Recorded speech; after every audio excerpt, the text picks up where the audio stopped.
નમસ્તે વિદ્યાર્થી મિત્રો, હું વાસાણીથી મારી યુટ્યુબ ચેનલ નિધિ સ્ટડી પોઈન્ટમાં આપ સભી વિદ્યાર્થી મિત્રોનું ફરી એક વખત હાર્દિક સ્વાગત કરું છું. આજે આપણે જોવું છે ગુજરાતી વ્યાકરણ અને એમાં પણ અગત્યનો એવો ટોપિક એટલે કે નિપાત, જેની આપણે શરૂઆત કરી દીધેલી હતી. આજે આપણે જોવું છે લેક્ચર નંબર આપણો 4.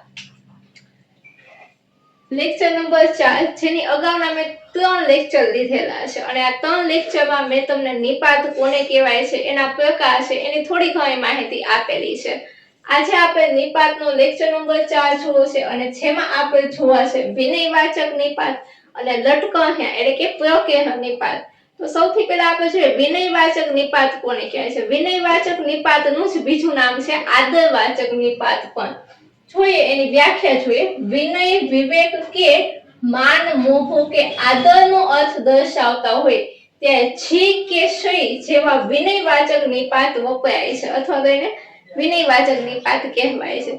જ્યારે કોઈ વ્યક્તિનો માન આપવું હોય કે મોહ દર્શાવવો હોય ત્યાં આપણે શું કહીએ, જી અથવા તો શઈ જેવા શબ્દો છે એ લગાડતા હોઈએ છીએ અને તેને આપણે શું કહીએ છીએ, વિનયવાચક નિપાત કહીએ છીએ. ઉદાહરણ જોઈએ પેલું, બહેનજી થોડા પૈસા આપો.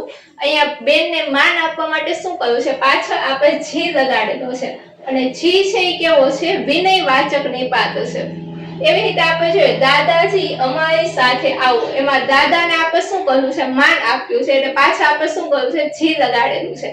દાદાજી અમારી સાથે આવો અને જી છે એ બંનેમાં કેવો છે, વિનયવાચક નિપાત છે. તો ઘણી વખત આવી રીતે સીધા તમને વિધાન આપે અને કહે કે આમાંથી કઈ નિપાત કયો શબ્દ છે, આમાંથી કયા શબ્દમાં નિપાત વપરાયેલો છે.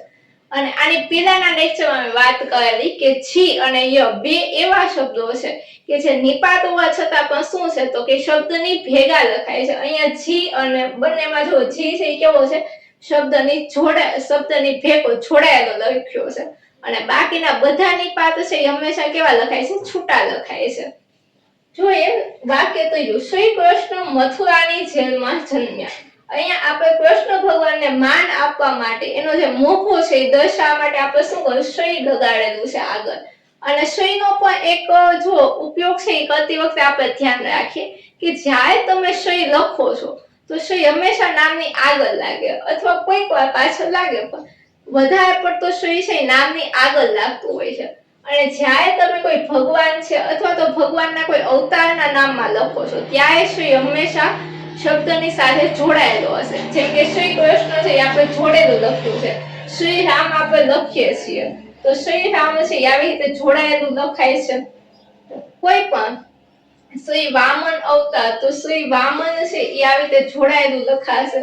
પણ જ્યારે કોઈ સામાન્ય માણસના નામ આગળ શ્રી લખાય, જેમ કે શ્રી નરેન્દ્ર મોદી વડાપ્રધાન છે, તો અહીંયા જો નરેન્દ્ર મોદી કેવા છે, સામાન્ય માણસ છે. હા, એ વડાપ્રધાન છે પણ એક માણસ છે, કોઈ ભગવાન કે ભગવાનનું સ્વરૂપ નથી. તો જ્યારે આપણે સામાન્ય માણસની આગળ શ્રી લગાડીએ ત્યારે શ્રી છે એ છૂટો લખાય છે. જેમ કે હું અહીંયા મારા નામની આગળ લખું શ્રી નિધિ, તો મારા નામની આગળ જ્યારે હું શ્રી લખીશ તો શ્રી કેવો લખાશે, છૂટો લખાશે. પણ જો કોઈ ભગવાન અથવા તો કોઈ ભગવાનના અવતારની આગળ આપણે શ્રી લખીએ તો એ હંમેશા જોડાઈને લખાશે.